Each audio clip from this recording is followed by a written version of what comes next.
Welcome back. I'm Alex. Gonna be working on the Valiant today, 360. First up, got a brand new crispy white t-shirt. See the tag still on it? Gonna work in that today, see how clean I can keep it. Woo! Okay, see how long it takes me to get this dirty. First up, I'm gonna go ahead and throw a coat of paint on the intake manifold and the block. What I'm gonna do is I have a timing cover over there in an oil pan. I'll throw the timing cover, oil pan on there, and then tape up the top of the engine here. And then I've decided to go black on the intake manifold. As you can see down here, that silver shows some dirt and just don't like it. I'm gonna try black, never done black before, so see what it looks like. I'm gonna get to work.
Okay, as you can see, making some good progress. I'm about to go ahead and pull this head off of here and see what this short block looks like. That way I can get the new one back together as much as possible before the old one comes out, because like I said, I don't have a third engine stand to put the other engine on. So let's keep going.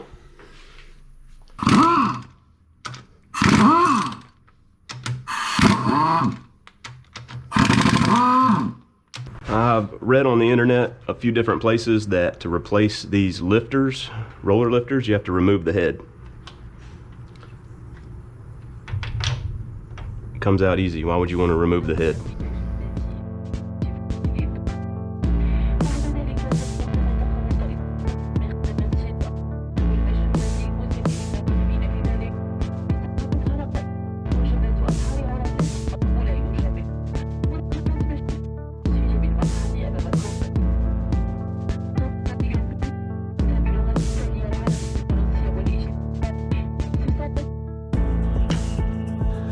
Making good progress.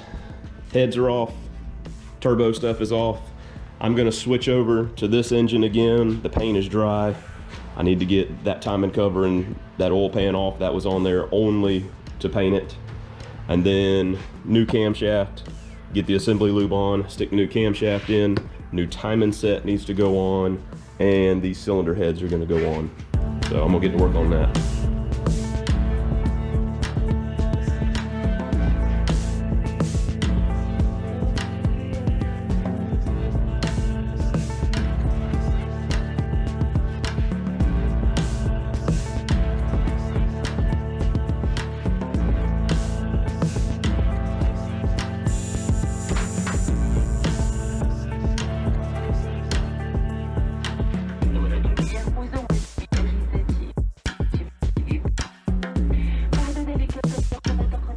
Well, I got my camshaft in and it's tight. I don't like it. You know, I've got new cam bearings, new cam, and sometimes they're tight. So I'm gonna have to fix that. I'm gonna stop here for today. It's about 6 p.m. But also just wanna mention a few things. As far as valve springs go for the heads, I've called Hughes Engines and they're out of stock. Don't know when they're gonna get more. And as far as like drop-in springs for the stock heads, I don't want to machine my heads for a set of springs. So also hit up Howard's cams, which they make a cam for this, and also Comp Cams. They make cams for these, but none of them have a drop-in spring for it in stock.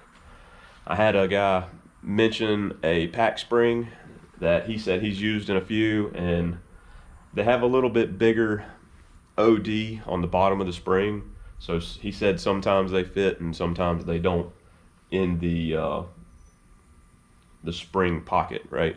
So I think I'm just gonna wait until we get some known good drop-in springs, wait till they get in stock, then I'll replace them on the car. It shouldn't be a big deal. Second thing, intake manifold. You saw I just painted the dual plane intake manifold. Well, I have this single plane torquer for an LA, and my goal was to put that on the car.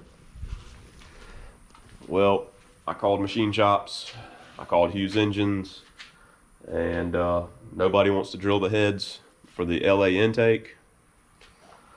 I looked at the Indy intake manifold, the Indy Magnum intake manifold, and it is 7 inches tall, so that wouldn't clear my hood. And then there was a M1, a Mopar M1 single plane. I bid on it on eBay. I thought I had it. At the very last second, I got outbid. So I've been giving it an effort. I've been giving all this stuff an effort to try to make it better, but it's just like, things are out of stock, or, you know, machine shops don't want to cooperate. Anyways, that's where we're at with it.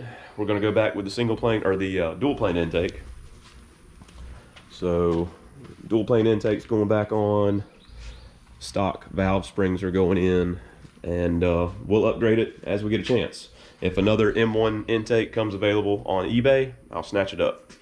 But I was looking at a lot of dyno, like fuel distribution on single planes versus dual planes, and there's really not that much different.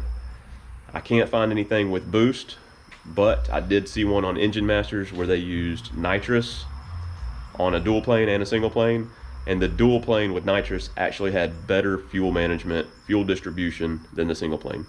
So I'm just gonna run it a little fat, a little bit rich, and I think we'll be okay.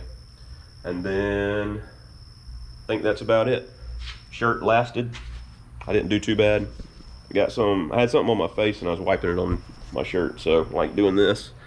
So that's where that came from, but white shirt lasted pretty good. And I think that's gonna do it for today. That's gonna do it. Hope you guys enjoyed. I'm gonna be working on this cam tomorrow, and probably just go ahead and do a video on that. I'm gonna try an old school method of making this thing fit properly. But hope you guys enjoyed. See you next time.